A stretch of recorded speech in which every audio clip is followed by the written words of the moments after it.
Ayun, good morning po sa inyo lahat mga kabayan. Welcome back po sa ating munting channel. Kasalukuyan, nandito tayo ngayon sa lalawigan ng Laguna.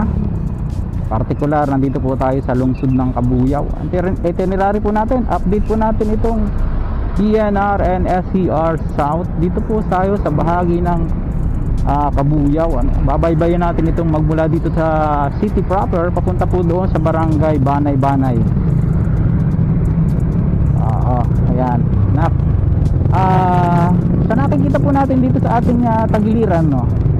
Diyan po ilalagay yung launching gantry. Ayan na, kulay pula. Ayan, no? Kulay pula o kulay blue. Kulay blue. Kasi yung doon sa may barangay Nyugan, blue dati yun eh. Nakita po natin kanina, wala na doon. Kaya saka po yung dating istasyon ay tama, confirm na nga po natin. Yung sinumin natin na yan ay wala na, nagiba na, ano, yan, pure na lupa na yung nakikita natin dyan. Kaya samahan niyo po sana ako, babaybay natin itong Nia Road papunta doon sa may Banay-Banay, no? At habang binabaybay natin yan, susundan po natin yung ating drone. Let's go.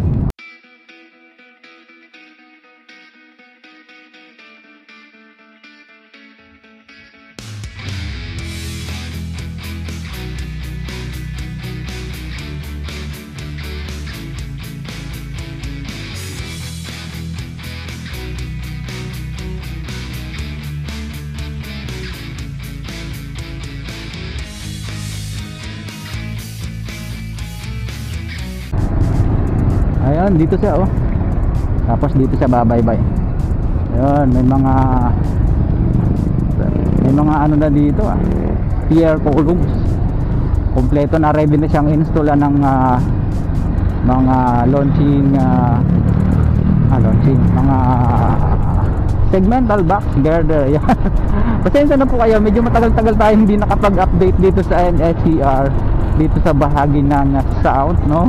Siguro mga 2 or 3 months yung huling update natin dito. At nakita natin yung progress niya, kabayan, ganda na. Ayan yung ating drone. Paglampas dito po sa white na building na ito ay wala nang mga poste uli o yung mga pier columns. Dahil inumpisahan pa uli siyang, siyempre lalagyan po yan ng mga board pile, no, bago siya malagyan ng pier columns.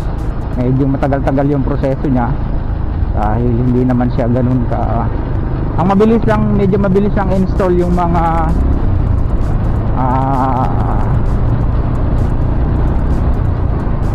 segmental box girder. Ayon po kay Sir Bayo Cyber, nasa 2.5 meters daw yung kanyang haba.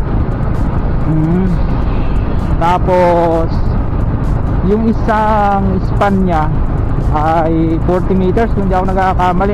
Anyway, nandito po na nga pala tayo sa contract package SO6, no, ng NSCR South. Dito nga po sa bahagi ito ng lalawigan ng Laguna, dito po sa lungsod ng Cabuyao.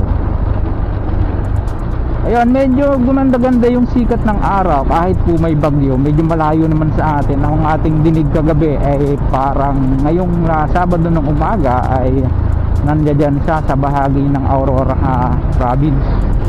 Oo. Baldang norte ng Quezon, dyan sa may Pulilio Island, something like that. Pero ingat pa rin po tayo mga kabayan. Dito na siya. At talagang nakita nyo naman yung daan, oh. Talagang latiti.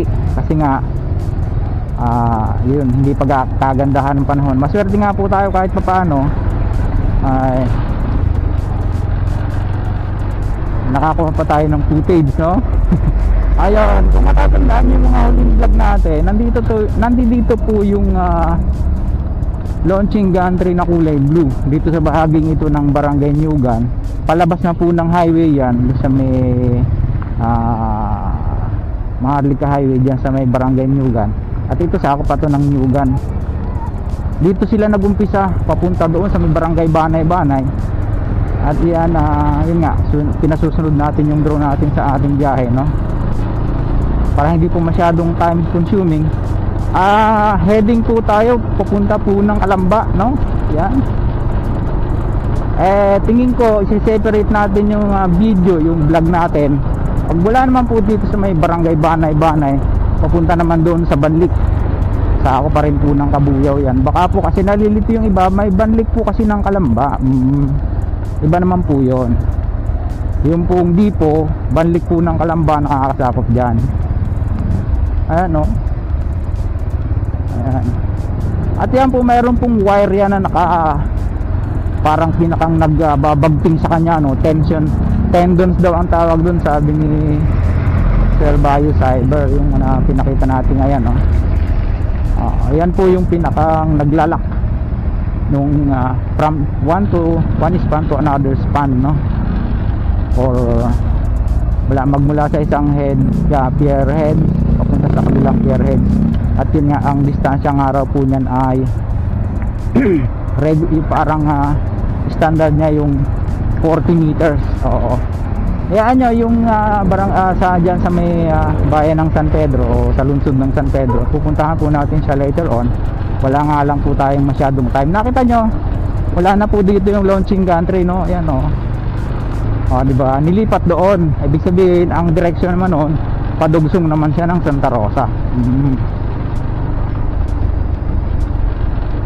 Una-unahan po ng kaunti ay Katapatan na po yan, sakop ng barangay Banay. Palabas na rin po ng National Road. Oo, nakaparallel lang po kasi ito doon sa National Road. Siguro ang distance niya ay 500, more or less 500 meters mahigit. Oo, yan, mga ganyan. Tansya ko lang. Okay, hanggang dito na lang yung ating vlog. First vlog dito nga sa PNR NSCR South, bahagi po ng lungsod ng Kabuyaw. Dito naman magmula sa city proper papunta po dito sa barangay Banay. Samantala sa mga ngayon lang napagawi sa ating munting channel, sana huwag niyo kalimutang mag-like at mag-subscribe, kapindot po ang notification bell para lagi po kayong updated anytime na mag-upload po tayo ng video. Kung muling si Kabayang Alex, lagi nagpapaalala, mag-ingat po tayo, lagi tayong manalangin pagpasalamat sa Diyos. See you po on my next vlog, God willing. Hasta la, bye bye.